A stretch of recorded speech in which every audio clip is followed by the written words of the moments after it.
sinaze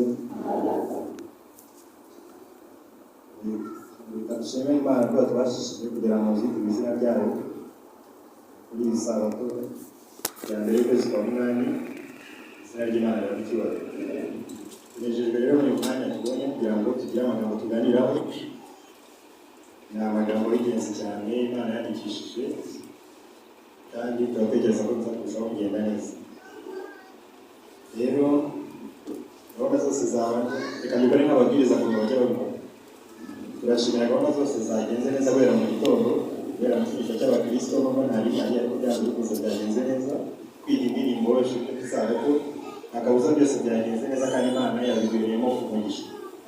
Kubera ko nta hantu njya rero ntabwo ari babwire ngo bampaye ntacyo ntabazi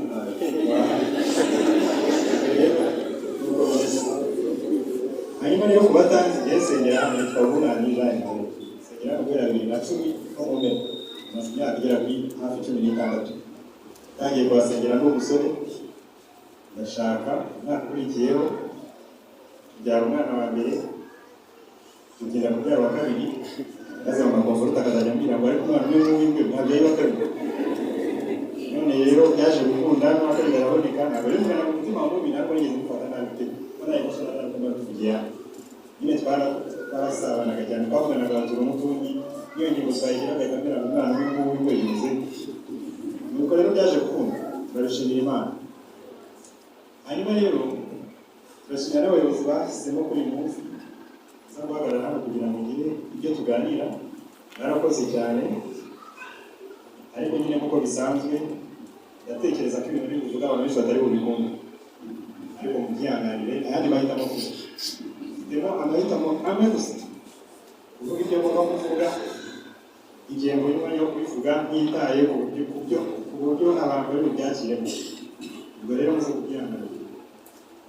Ariko nshaka kubabwira rero ababwire muri Zaburi 125 mu mbere n'uwa kabiri yanditse ngo abiringiye Uwiteka bameze nk'umusozi wa Siyoni utabasha kunyeganyezwa ahubwo uramye iteka ryose. Kandi ngo nk'uko imisozi igose i Yerusalemu niko Uwiteka agota abantu be uhereye none ukageza iteka ryose. Amen. Uwiteka rero agota abantu uhereye none ukageza iteka ryose, ariko abo bantu be arashaka ko bitandukanye n'iby'isi maze bakiyunga n'ijuru. Icyigisho cyacu cy'uyu munsi kiravuga ngo bitandukanye n'iby'isi wiyunge n'ijuru ureke gusenga. Twongeye gushimira Uwiteka Mana yacu, dushimiye ko utanze uburyo kugira ngo tugire ibyo twungurana ibitekerezo tuganire n'ubwoko bwawe ubibane. Turagusaba rero kugira ngo utuyobore ari ibyo ugiye kuvuga simvuga ibyanjye ariko mvuga ibyo wandikishije, ari abagiye kubyumva babyumvire ku murongo washatse ko babyumviraho, kandi Mwuka Wera arariteguye kudukorera icyo ngicyo. Bana natwe rero muri mwanya tugiye kumara ahangaha tuganira ku ijambo ry'Imana mu izina rya Yesu. Isomo badusomeye kandi igihe dusomeye riboneka mu rwa kabiri rw'Abakorinto igice cya 6 umurongo wa 17 kugeza ku wa 18.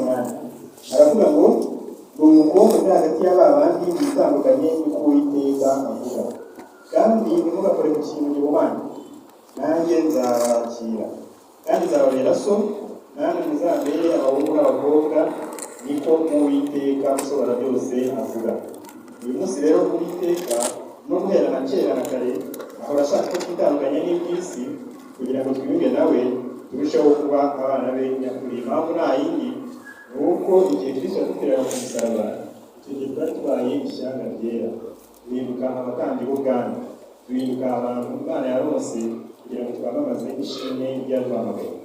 Ariko ibyo ngibyo ntabwo bizashoboka tutitandukanya n'iby'isi kugira ngo tugendere mu murongo Imana ishaka ko tugenderamo. Ihame ryo kwitandukanya rero n'iby'isi ni ihame rikomeye cyane, ni ihame ritanyura mu matwi y'abantu ngo bumve biraryoshye, ariko ni ihame tugomba kuvugaho uyu munsi, kandi tukaza kuvuga ibintu ko byanditse kugira ngo buri wese aze gutaha igihe turi butahire afite umurongo yumva ashaka kugenderamo cyangwa se ashaka kugenderamo, ariko twamubwiye ibyo tugomba kumubwira. Ihame ryose rero riboneka muri Bibiliya ni umugisha ku baryizera. Ku bataryizera biba ari ikibazo gikomeye kuko usanga bibaye ibibazo. ikinyuranyo cyabyo rero ni uko tutitandukanya n'iby'isi, tugakomeza gukora ibintu mu buryo tubyumvamo kandi mu buryo buhumanye. Isomo ryamaze kutubwira uko bizatugendekera, kandi nitujya mu murongo w'Imana nabyo twamaze kubona uko bizagenda kugira ngo birusheho kugenda neza. Ibintu rero tugomba kwitandukanya nabyo ni ibintu byinshi cyane, kubera ko iyi si irimo ibintu byinshi dukeneye gutandukana nabyo. Ikintu cyose rero kitujyana kure y'Uwiteka, kure ya Kristo, ni umwanzi wacu, ni umwanzi w'Imana, kandi nta kindi kiba kigamije no kugira ngo turehereze ku gukunda iby'isi bidutware, hanyuma tubasha kujya mu ruhande rw'Imana uko bikwiye. Abakristo rero tugomba kuvuga mu buryo butandukanye n'ubw'abandi. Imvugo y'umukristo igomba kuba itandukanye n'iy'umuntu ubonetse wese, abasigaye bose. Hanyuma tugomba kugira imyambarire itandukanye n'imyambarire y'abandi, turaza kukigarukaho. Imyitwarire yacu ikwiye kuba itandukanye n'iy'abandi, ibikorwa byacu bikwiye kuba bitandukanye n'ibyo abandi bakora. Tugomba kwitandukanya n'ibintu byose. Buriya muri stade bagira ahantu bita ngo ni muri VIP, bakagira ahakurikiyeho, ubundi ngo bakaza kugira n'ahasigaye hose. Rero twebwe nk'abakristo ntabwo dushobora kujya ahantu hasigaye hose, tujya muri VIP, kubera ko turi abatambyi b'ubwami, turi ishyanga ryera. Ibyo ngibyo tugomba kubyitaho cyane. Kubera iki se turi itorero? Ni ukubera ko nusoma mu bitabo bitandukanye, na cyane cyane mu gitabo byo Abadiventiste b'umunsi wa karindwi bizera, turaza kubona ubusobanuro bw'itorero icyo ari cyo.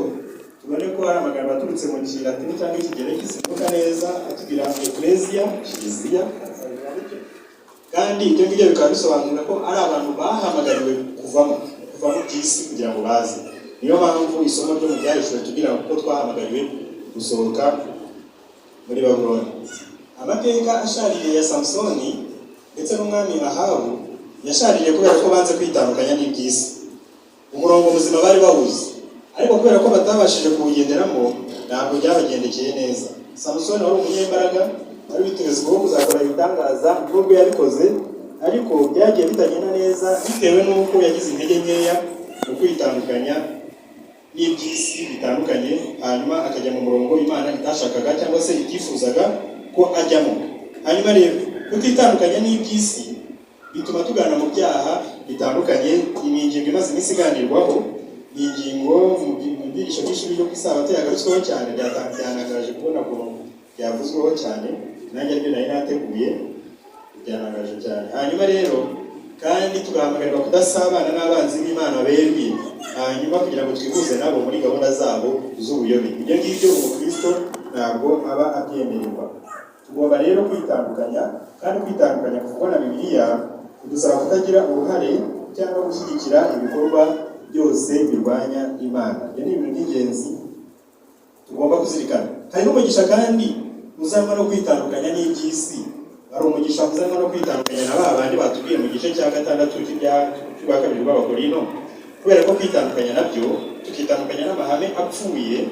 Ibyo ngibyo bituma umutima wacu ndetse n'itorero muri rusange bigendera kure y'ikibi, kubera ko ninkora ibyo ngomba gukora yitandukanya n'iby'isi, nawe ukabikora utyo, n'uriya akabikora kuriya, icyo gihe itorero rizabyungukiramo, kuko ni twebwe nyine tuzaza tugakora icyo cyiswe itorero, hanyuma itorero rikarushaho kugendera kure y'ikibi. Kwitandukanya kandi gutuma turushaho gusa na Kristo. Abaheburayo igice cya 7:26 aratubwira ngo byari bikwiriye ko tugira umutambyi mukuru, umeze atyo wera, utagira uburiganya, utandura, watandukanijwe n'abanyabyaha, kandi washyizwe hejuru y'amajuru.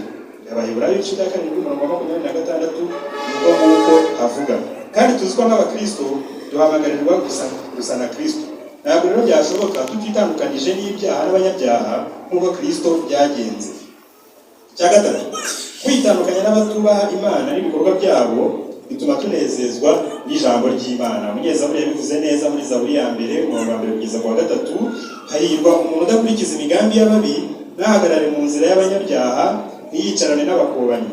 Ahubwo amategeko y'Uwiteka niyo yishimira, kandi amategeko ye niyo yibwira ku manywa na nijoro. Wazahora n'igiti cyatewe hafi y'umugezi, cyera imbuto zacyo igihe cyacyo, ibibabi byacyo ntibyuma, icyo azakora cyose kizamubera cyiza. Rero abantu bubaha Imana, abantu bagendera mu ijambo ryayo nk'uko yaryandikishije, ibi byose bibasha kubagirirwaho. Icya kane, kwitandukanya n'iby'isi gutuma twigumira mu rukundo rw'Imana kandi tukitabwaho nayo. Ubwa kabiri bw'Abakorinto nyine babidusomeye uko habisobanura neza kurushaho. Hanyuma rero tubona n'ingero zitandukanye zo muri Bibiliya z'abantu bitandukanije n'iby'isi cyangwa se na gahunda zirwanya Imana kandi bikarushaho kubagendekera neza. Tubona Mose kwitandukanya n'iby'isi bitandukanye akemera kubabazanwa n'ubwoko bwe byatumye avamo umuntu ukomeye umuyobozi w'ubwoko bw'Imana. Ese Yakobo byagenze gute? Yakobo kandi tuzi nk'umuriganya kubera ko yitandukanije n'uburiganya yaje guhindura izina ahinduka Isirayeli. Ibyo rero biragaragaza akamaro cyangwa se inyungu zirimo kwitandukanya. Aburahamu yitandukanije n'imisengere y'iwabo hanyuma ndetse aragenda atazi ahantu agiye, ariko byatumye aza kuvamo sekuruza w'abizera bose. Kwitandukanya rero n'iby'isi ni ikintu cy'ingenzi cyane tugomba gutekerezaho. Amagambo tubona mu bakurambere n'abahanuzi ku rupapuro rwa 314 isura ya mbere aratubwira ngo kwifatanya n'abasenga ibigirwamana ndetse no kujya mu birori byabo nibyo byatumye Abaheburayo bashorwa kwica amategeko y'Imana, bityo bakururira ishyanga ryabo ibihano byayo. No muri iki gihe iyo Satani atumye abayoboke ba Kristo bifatanya n'abatubaha Imana kandi akabatera kujya mu binezeza byabo, agera ku ntego ye neza yo kubashuka mu cyaha. Nuko nimuve hagati y'aba bandi mwitandukanye, niko Uwiteka avuga, kandi ntimugakore ku kintu gihumanye nk'uko mu bwa kabiri bw'Abakorinto igice cya 6 habitubwira. Noneho bakomeza bakatubwira ngo rero Imana ishaka yuko ubu habaho itandukaniro rinini cyane hagati y'abantu bayo n'ab'isi, haba mu migenzo, mu ngeso no mu matwara nk'uko yabisabaga Abisirayeli ba kera. Nibakurikiza inyigisho zo mu ijambo ryayo badakebakeba, nta kabuza iri tandukaniro rizabaho. Noneho bakatubwira ngo imiburo Abaheburayo bahawe bamusaba kwivanga n'abapagani ntiyari isobanutse kandi ngo ibe yumvikana kurusha ibuza Abakristo gukurikiza umwuka n'imigenzo by'abatubaha Imana. Kristo aratubwira ati ntimugakunda iby'isi cyangwa ibiri mu isi. Umuntu nakunda iby'isi gukunda Data wa twese bikuba bikiri muri we. None rero tugiye kuganira n'Abadiventisti b'umunsi wa karindwi. Abashyitsi batugendereye turabishimiye, ariko ubu tugiye kuvugana n'Abadiventisti. Tugiye kuvugana ibintu biri seri. Umwana wumvise ko atubwiye ngo umugani w'umwana wigize nabi. None rero Abadiventisti dufite ukuntu dusigaye twarigize nabi.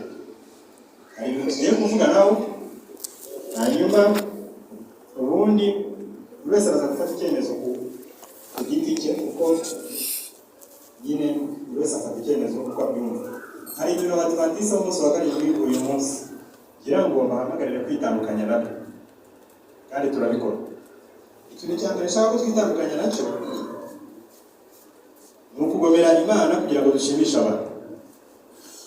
Kandi ibyo ngibyo bireze, isi yabikozeho kare mu gitondo, yabikomojeho, ndatekereza ko na nimugoroba yabivuze, nimugoroba niba batangije isabato, kandi byabiri mu cyerekezo nk'icyo. Dukenera kwitandukanya no kugomera Imana kugira ngo dushimishe abantu. Ubu ngubu uko isi iteye, turashaka ko abantu batwemera, turashaka ko abantu bemera ibyo dukora, turashaka ko abantu babona ko nta kibazo dufitanye nabo, nubwo byadusaba ko tugomera Imana. Ibyo rero ntabwo ari byo na gatoya.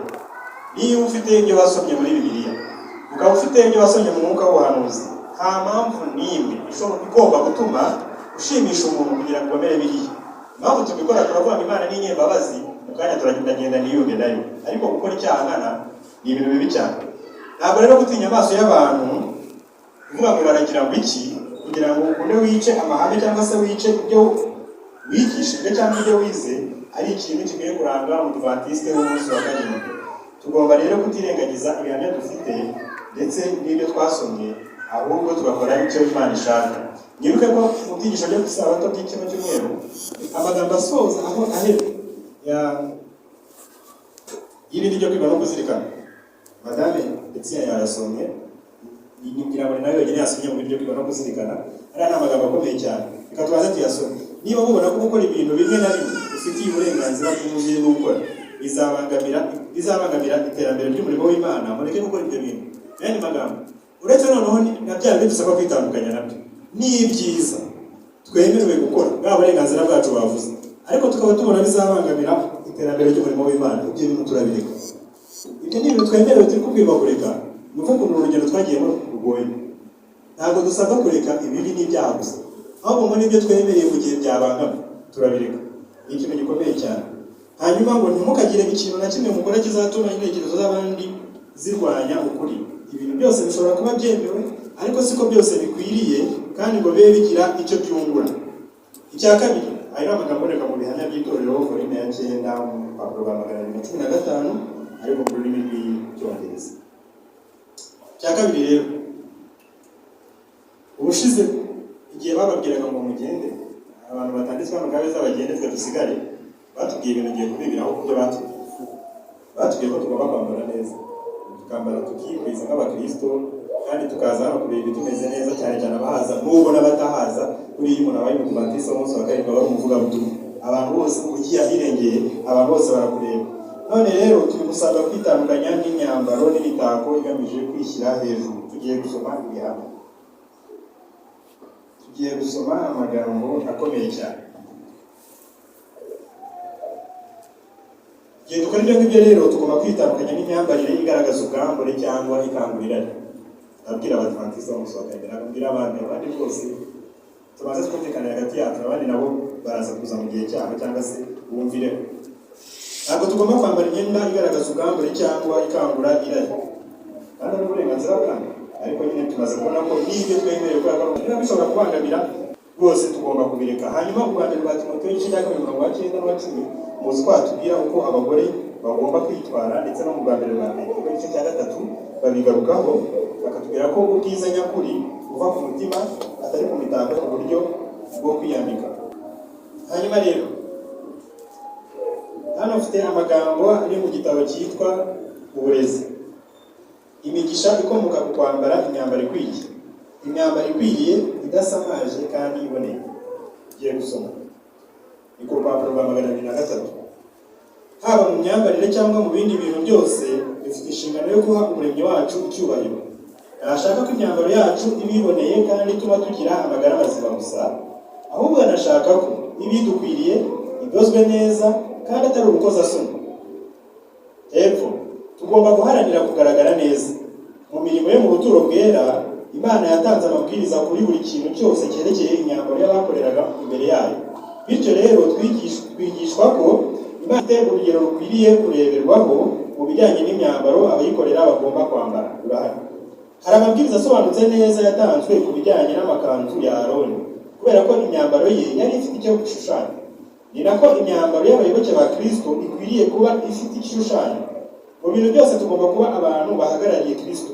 Uko tugaragara ku ruhande urwo ari rwo rwose, bikwiriye kurangwa n'isuku, kwicisha bugufi no gutungana. Ibihamya by'itorero Korinto ya 6 birahari, Abakuru 6 mu Cyongereza no mu burezi. Hanyuma nabwo binyuze mu byaremwe inda z'amoko atandukanye, Kristo agaragaza ubwiza ijuru riha agaciro ubwo ari bwo, akagaragaza umuco wo kudakabya, kwiyoroshya, ubutungane no kwitwara mu buryo bukwiriye, bigomba gutuma imyambarire yacu ishimisha Imana. Iyi myambarire yo mu Baptiste umunsi wa karindwi asabwa kwambara uyu munsi biratwaza rero imyenda migufi cyane, imyenda ibonerana, imyenda ishashagirana. None se abantu bazajya mu kabyiniro bambaye imyenda ishashagirana, natwe tuze gusenga twambaye imyenda ishashagirana, tuzatandukanira rero Abadivantiste abakobwa bacu nta muza gusenga yambaye imyenda ishashagirana, kugira ngo ibyo mwari mubizi muzihana. Hanyuma rero imyenda ifatanye n'umubiri cyane uburyo ikangurira nubwo ari irari ry'abandi rikangurira, ariko uragibwaho n'urubanza wowe yambaye. Imyenda yanditseho amagambo ateza imbere ubusambanyi cyangwa urugomo. Imyenda ishishikariza abantu kunywa ibiyobyabwenge, bisindisha na betinga, kandi abantu bajya bamyambara batazi ibyo bari gukora. Rimwe na rimwe bazi ku byanditseho, wenda wabisoma ukabona handitseho amarorerwa, ariko ukabona rwose barimo nigendera ayandi magambo. Ntabwo twakwisambara umwenda wanditseho ibintu atazi, bihita byoroshye gutyo. Niba ibintu byanditse ku myenda ugiye kwambara utabizi ureke. Hanyuma rero imyenda ikururira abantu mu bikorwa bya gipfumu cyangwa se bya satani bitandukanye, imyenda iriho amagambo y'ibitutsi cyangwa y'urukozasoni. Mu gihe aho ugiye kwambara imyenda uje gusenga cyangwa se ugiye ahantu ari hose, hari ibibazo ugomba kwibaza. Ese iyi myenda iriyubashye? Ese igaragaza kwicisha bugufi? Ese ishobora kubera abandi igisitaza? Ese ihesha Imana icyubahiro? Ibyo bintu ugomba kubyibaza mbere y'uko ufata icyemezo cyo kwambara umwenda runaka cyangwa se umwenda. Ugiye gusoma ahandi ariko numva harimo urusaku kandi rw'abantu bakuru, sinzi impamvu pe.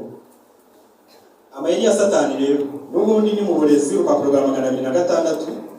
Satani niwe ubyihisha inyuma, ahinda imideli iganisha mu gutagaguza umutungo. Mu gukora imideli yo muri iki gihe, Satani aba afite umugambi azi neza yihaye. Azi ko igihe n'amafaranga bikoreshwa kugira ngo abantu buzuze ibyo imideli igezweho isaba bitazakoreshwa ku bw'imigambi ihanitse kandi yera. Igihe cy'agaciro kenshi gitakazwa mu gushaka kujyana n'imideli igezweho ihora ihindagurika kandi itigera inyura abantu. Iyo umudeli umwe ukimara kwaduka, indi mishya ihita ihinduka, maze kugira ngo abantu badasigara inyuma, ya myambaro bikaba igomba gusubirwamo. Mu yandi magambo, yaba wari ufite akabutayi pose akagomba gushaka uwundi.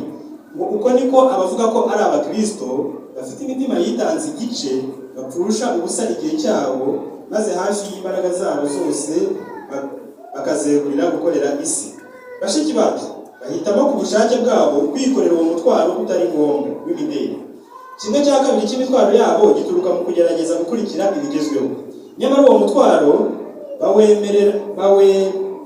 bawemerana ibyishimo bitewe n'uko imideli igezweho ari ikigirwamana baramya. Abadivantisi b'umunsi wa karindwi uyu munsi, Imana yabwiye maze babwire ngo mureke kuramya ikigirwamana cyitwa umudeli, fashion. Hanyuma rero baramya ikigirwamana cyitwa imideli. Ni umudeli wahindutse ikigirwamana turamya, ariko natwe biratureba, ntabwo ari bashiki bacu gusa turoroshye. Hanyuma rero mu by'ukuri babohowe mu minyururu y'ububata nk'inkorera gahato, nyamara bakavuga ko bafite umudendezo. Ntabwo bazi amahame y'ibanze y'umudendezo, ntabwo bitekerereza cyangwa ngo bakunde ku bwabo, ndetse niba banafite gushyira mu gaciro kabo bwite. Ayo ni amagambo y'ingenzi cyane kandi turajya ku yandi. Hanyuma rero ikindi cya kangahe nibuka dusaba kwitandukanya nacyo uyu munsi, turi ishyanga ryera, turi mu bwoko bwatoranyijwe kandi twamagare kwamamaza ubutumwa bwiza. Turasaba kwitandukanya no kwisiga amarangi. Turahamagarira kwitandukanya kwisiga amarangi. Yezebeli yisize amarangi byagenze gute? Nashakishije muri Bibiliya ahantu ndabona hari umuntu ugaragaza ko yisize amarangi agiye gusenga Imana Data wa twese wo mu ijuru. Cyakoze mfitemo ingero zigera kuri 3 z'abagerageje gusiga amarangi, kwisiga amarangi abagore cyane kugira ngo bareshye amaso y'ababarebaga, by'umwihariko abagabo. Yezebeli rero igihe yari agiye gucirwaho iteka, muzi ko nyuma ye haje kuza abantu batandukanye biza no kugera ku mwami Yehu rero kubera ko inzu ya Ahabu yari yaraciweho iteka ndetse Imana ikavuga ko we n'inzu ye bazarimbuka. Yezebeli igihe yari agezweho mu gitabo cya 2 cy'Abami igice cya 9:30, ngo Yehu ageze Yezebeli arabyumva, maze yisiga irangi mu maso, asokoza umusatsi, ahera ko arumurukira mu idirishya, ariko aragira ngo areshye amaso y'abamureba, ariko mu by'ukuri yari yamaze gucirwaho iteka. Izindi ngero, Imana hari igihe cyageze irira Abayuda banze kwihana. Byagenze gute? Muri Yeremiya igice cya 4:30 aratubwira ngo nawe ubwo uzasenywa uzagira ute? Naho wakwiyambika imihemba, ukirimbisha ibyambarwa by'izahabu, ukisiga irangi ku maso, uzaba wirimbishirije ubusa. Abakunzi bawe barakugaya, barahiga ubugingo bwawe. Ahangaha rero Imana yagereranyaga ubwoko bwa Isirayeli n'umugore ushaka gushimisha abamureba cyangwa se abakunzi be mu buryo bw'inyuma, nyamara umutima we wari waramaze gutandukanywa n'Imana. Urugero rwa 3, Ezekiel 23:39 kugeza ku wa 40. Ahangaha turahabona ubusambanyi bwa Ohora n'ubwa Oholiba. Abangabo babiri ni abakobwa cyangwa se ni abagore, kandi abagore nyine barabizi ko bashushanya itorero. Iri torero rero aba badamu, Ohora ashushanya Samariya, hanyuma Oholiba agashushanya Yerusalemu. N'andi magambo byari ibibazo gusa hose. Kuko ni ku murongo wa 39 w'igice cya 23 wa Ezekiel. Kuko igihe biciraga abana babo ibigirwamana byabo, uwo munsi bazanywe mu buturo bwanjye bwera no kubwanduza, kandi dore niko bakoreye no mu nzu yanjye. Maze kandi mwatumye ku bagabo bakure, batumweho intumwa bahera ko baraza, ubabonye uriyuhagira, amaso yawe uyarabaho ibara uriringaniza. Nanone ahangaha rero kwisiga amarangi ku maso n'ahandi hatandukanye byakoreshejwe nk'ikimenyetso cyo kwirata no gukurura abanzi b'ibinyoma. Hanyuma rero tugiye gusoma igihamya kijyanye n'ibyo ngibyo hamwe kugira ngo nako dukomeze. Ni mu burezi n'ubundi. Afite titire ivuga ngo inaringe igomba kugaburirwa. Mukurikire neza. abafite ibikomo kandi bakambara izahabu n'imitako. Ibyiza nuko bakuramo ibyo bigirwamana bakabigurisha, kabone nubwo babigurisha amafaranga make ugereranije n'ayo babitanzeho, bityo bakaba bakoze igikorwa cyo kwiyanga. Igihe ni kigufi cyane ku buryo tudakwiriye kugitakaza turimbisha umubiri izahabu cyangwa ifeza cyangwa imyambaro ihenze cyane. Nzi ko hari umurimo mwiza ushobora gukora mu bijyanye n'ibi. Yesu, umugaba w'ingabo zo mu bikari byo mu ijuru, yiyambuye ikamba rye rya cyami n'ikanzu ye, aramanuka ava ku ntebe ya cyami, maze ubumana bwe abwambika ubumuntu, ahinduka umukene ku bwacu, kugira ngo binyuze mu bukene bwe tubashe guhabwa ubutunzi buzahoraho iteka.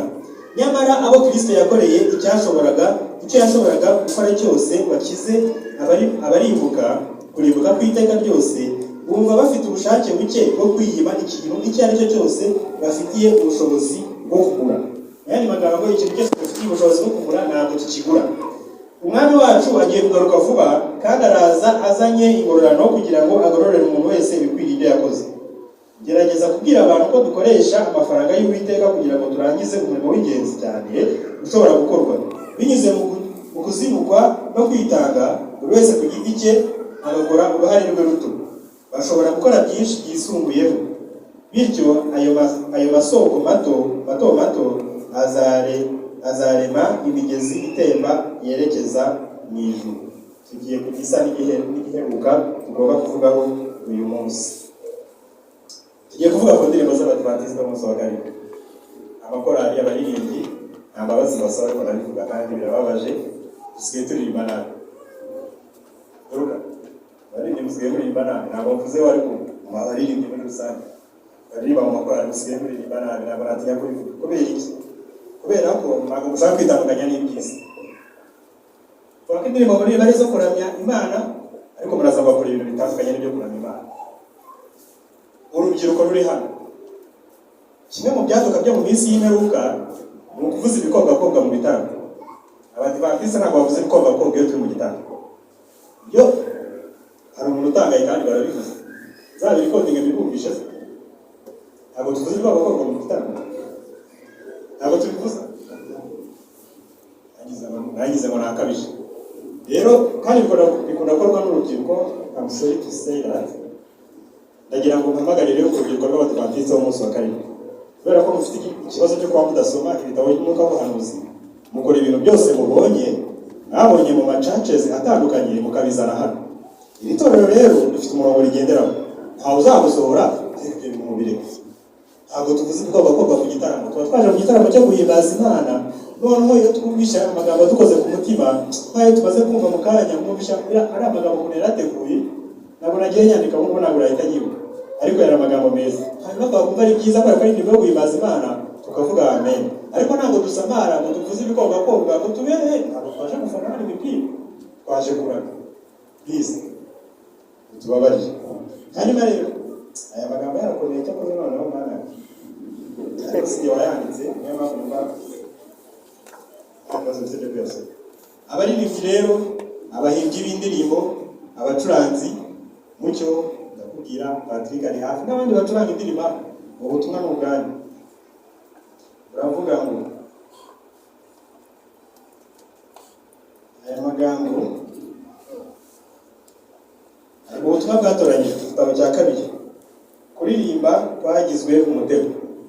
Hejuru y'ibyo maze kubabwira, aya magambo aravuga ngo Uhoraho yanyeretse ko ibintu mwavuze ko byabereye muri Indiana, ngo nibyo n'abageni yabwiwe byabereye aho hantu, bizabaho mbere yo kurangira kw'igihe cy'imbabazi. Igihe cy'imbabazi kigiye kurangira, mubere y'ibintu bigiye kubaho kandi bijyanye n'indirimbo turirimba hano mu rusengero. Ikintu cyose kidasanzwe kizashyirwa ahagaragara. Hazabaho urusaku ruvanze n'ingoma, umuziki no kubyina. Bajya mu rusengero rw'Abadivantisiti dusigaye tubyina. Nibyo ese ko ari ibibazo pastor aza kubigenza. Ibibazo bikomeye, abakristo bawe bari kubyemera mu barabyina. Ubwo rero ubikore. Hanyuma rero bazabaho urusaku ruvanze n'ingoma, umuziki no kubyina. Intekerezo z'abantu bashishoza zizaba mu rujijo ku buryo badashobora kwiringirwa ko bafata imyanzuro itunganye. ariko uzareba indirimbo z'Abadventiste ziba ku ma YouTube channel atandukanye, buriya ngiye maze kureba indirimbo njya no muri comment, niyo ni ingeso ngira ikintu cyose maze gusoma kiri kuzenguruka njya no muri comment, nabonye ukuntu turi abantu bari kutunyega, ujya mubibona, ujya mureba indirimbo, mujya muri comment. Abadventiste barabakira, ese Abadventiste byabagenje gute? Ese mwabaye iki? None twabaye iki? Ari ibindi nimwe nibaza twabaye iki? Uburyo tugiye kujya dusekwa n'abanyamahanga, umuntu wese aravuga ngo nishaka ko indirimbo n'ubiza Abadventiste, none twabaye nka babandi. Nyamara umutwe w'icyo cyose aratubwira ngo twitandukanye na bya bindi byo ku isi, hanyuma twiyunge n'Imana. Urudubi ntandakomeza gusoma ya magambo, wambe rero naho muri bya bitaramo byacu murabizi. Urudubi rw'urusaku bukangaranya intekerezo kandi bukangiza ibyajyaga kuba umugisha iyo biba byakozwe mu buryo butunganye. Imbaraga z'abadayimoni zivanga n'induru n'urusaku kugira ngo habeho gutwarwa no gusamara. Yandi magambo, cyagiye twaje mu gitaramo korali X yadutumira, tukaza tukumva biraryoshye, hanyuma tugatangira kuvuza bya bikobwa tugatangira gusamara, tugatangira kugenda no bari gufana amakipe y'umupira w'amaguru, aho hayivanzemo n'imbaraga z'abadayimoni. Yahibaze rero kuba twavuye mu rugo tuje mu gitaramo, bamwe baturutse na kure baje gukora igitaramo n'abadayimoni. Ibyo bintu birakwiye, ntabwo bihuye na gatoya. Hanyuma rero ibyo ngibyo ngo bituma habaho gutwarwa no gusamara, kandi ibi bikitirirwa umurimo wa mwuka muziranenge, mwuka wa Yesu. Ni ukuvuga ngo mu yandi magambo, iyo twasamaye, iyo twaryohewe cyane, ngo nibwo igitaramo kiba cyagenze neza, ngo nibwo mwuka aba yamanutse, ngo nibwo tuba dayimoni aba yakoze akazi gakomeye hariya hantu. Abadiventiste baje mu rusengero baratuza, tukumva indirimbo z'Imana zituje, hanyuma tukavuga tunezerewe, tukavuga haleluya amen. Ariko abacuranzi bacu muri iyi minsi, abahege bacu muri iyi minsi, nimudasenga muzasigara muramya Satani, mumuramiriza mu rusengero, mubizi cyangwa mutabizi, kuko buri wese azi misiyo imubesheje ahangaha. Hanyuma rero ibyo bintu byabayeho mu gihe cyashize, bizongera kubaho mu gihe kizaza. Batubwiye muri cyangiye imbabazi zigiye kurangira, ngo bizongera kubaho. Satani azatuma umuziki uba umutego yifashishije uburyo bucurangwa. Amagambo aboneka mu butumwa bwatoranyijwe, igitabo cya 2 ku rupapuro rwa 39 n'urwa 40 cyasohotse mu 2016. Rero ngo nimureke twe guha urwaho ibikorwa by'inzaduka mu by'ukuri bitwara intekerezo bikazikura ku mikorere nyayo ya mwuka muziranenge. Abaririmbyi rero natwe twese tugira uruhare mu muziki, turabyumva. Rero uyu munsi icyo duhamagarirwa no kwihana. Se biraza gushoboka ko ari indirimbo twakoze kandi z'urudubi zirimo zivangavanze n'ibintu, kandi twatanze amafaranga. Hanyuma rero tugomba no kwitandukanya n'ibindi bikorwa bituganisha habi byose, za house parties birangira zibaye sex parties, hanyuma akabwira ngo come with your own bottle please. Ibyo ntabwo Abadventiste bose babijyamo. Abadventiste ntabwo bajya muri house party, biriya bintu ni umwanda. House party ntabwo muyizi, abasaza ntabyo baba urezi kandi ntabyo azi, byanze bikuze nabyo byase ntabyo azi, ariko nyine birahari kandi abo ndi kubibwira barabyumva. Kandi iyo bagiye bitwaza n'akantu ko kunywa, kandi sinzi niba ari fanta niba ari iki, ubwo rero ibyo bintu turahamagarwa kwitandukanya nabyo. Uyu munsi ni umunsi wo kugira ngo twisubiremo turebe ubundi turi mu biki. Ibintu turimo turabizi, turi Abadiventiste, turi iki, tugomba kubitekerezaho. Hanyuma rero tugomba kwitandukanya n'ibikorwa bituganisha ahabi bitandukanye, kandi tugomba no kwitandukanya n'ibikorwa bituma tutubaha inzu y'Imana. Inzu y'Imana ni inzu yo kubahwa, tugomba guha agaciro karenze uko tugatekereza. Kubera ko tukigera hano, cyangwa se iyi nzu ikimara kwerezwa ko izavugirwamo ubutumwa bwiza, niyo isengesho Salomo yasenze ubwo urusengero rw'i Yerusalemu rwerezwaga gukora umurimo wo kuvugirwamo ijambo ry'Imana. Ariya magambo atari ubwoba, mujye muyasoma, hanyuma murebe ibyo dukora ubwoko bari kwarangura. Tugomba rero kubaha inzu y'Imana. Ari nawe yaravuze ngo mu gitabo yise Bihamya by'itorero Volume ya 5, abaje kuramya Imana n'ibinjira aho bateranira bagomba kubikora bafite ikinyabupfura, bakajya mu myanya yabo batuje. Ibintu tugomba kwirinda turi hano mu nzu y'Imana ni ibiganiro bidafite aho bihuriye no kuramya, Imana tugomba kubisiga hariya inyuma ya gate. Hanyuma buri wese akwiriye kwitegura mu mutima we mbere yo kwinjira mu nzu y'Imana. Ikintu gikomeye rero, abana bakwiye kwigishwa kubaha urusengero. Ababyeyi rero ko tuvugana n'ababyeyi, abamama n'abagabo, ariko cyane cyane abasinzi wo uri bwumve mureba wese. Abana mu rusengero, kimwe mu byaduka byo mu minsi y'imperuka ni ukubona umwana aza hano ku ruhimbi ukabona aratambutse gutya, ukabona aryasubiye. Ibyo bintu ntabwo byabaga. Ibyo ni ibintu biteye ejo bundi. Ababyeyi rero kwikorera kuba abantu batagira ikintu bitaho. Uriya mwana ureka akaza gutya agakora amakosa hano agasubirayo, mu kanya akaza akongera, rimwe na rimwe ugaseka. Ubwo twabonye umukumirizi witwa Nepo niwe uri kurwana nabo, ndetse bamwe mutekereza ko akabya. Biriya bintu nimutatoza abana banyu kubireka, hava mwiki? Niho havamo ko baririmbyi bageze mu gihe cy'ubugimbi baza kuririmba hano bambaye ubusa, kubera ko hano bahaciye amazi, nta hantu hasanzwe n'ahandi hose. Hanyuma inama zikirirwa ziteranye zibabwira ngo mwambare neza mwikwize, ntimugashyiraho inzara z'imbadikano. Uwo muntu urabimubwira yaratangiye gusuzugura uruhimbi afite imyaka 2-3. Yani magambo umubyeyi uzi ko umwana we agiye gucaracara hano akaba nta kintu arabikoraho, aho ari yicaye yigaye kandi yisubireho. Yakoze cyangwa ibyo reka tukivuyeho. Rero mureke dusoze, abanza kuvuga menshi atari ko kuyamara, kandi uburyo nibuboneka tuzavuga n'ibindi, nibutaboneka nabwo Imana izabikora mu buryo bwayo. Imana mu bakurambere n'abahanuzi, Imana ishaka ko ubwoko bwayo butandukana n'ab'isi mu mwuka no mu mibereho, kugira ngo bube ubwoko bwayo bw'umwihariko. Ibihano by'itorero muri ya 5 bakatubwira ngo umurongo utandukanya abakorera Imana n'abatayikorera ugomba kugaragara neza. Ibi byatubibaho mu minsi y'imperuka, Pawulo 190, uko twegera iherezo ry'ibihe, itandukaniro hagati y'abubahiriza amategeko y'Imana n'ab'isi rizagenda rirushaho kugaragara. Kandi magambo hano mu rusengero turabibona, niyo mpamvu inama ziterana, niyo mpamvu basigaza abakristo bagatangira kubwira ibibazo ariko guhagarika buri umukobwa w'umudivantiste ngo akamushyiraho inzara zimbadika. Ibyo bintu ngabyo birabaho, ntabwo ntabwo icyo cyakabaye icyigisho, ariko byarakozwe. Kuri aba bari bamwe ngo bigendere ibintu twavugagaho, numva rero ko byari ibibazo nyine bikomeye. Hanyuma rero reka dusoreze aha ngaha. Ibyo nari mfite byo kuvuga, Mwuka w'Imana dufashe. Uyu munsi mureke twihane. Ababyeyi mureke kuba abantu bigize abantu b'indero. Muribuka abantu basengeye hano kubera kera, muribuka umwana wigeze kuza ku ruhimbi, hanyuma agafata utuzi tw'umubwiriza agatuma. Abantu bikubwiye se cyane ntabwo ugibuka. Hari abantu babyibuka? Umwana uriya ari ubwa mbere n'ubwa nyuma yabikoze. Hari ibyakozwe ahita amenya ko ibyo bintu bitabaho. Yarazamutse rwose aranyunyumba, ubwo afashe utuzi aratugotomeye agacupa agasubiza hasi. Ariko ubwa mbere n'ubwa nyuma yongeye kugera aha ngaha, kandi magambo uzakuba ni birashoboka.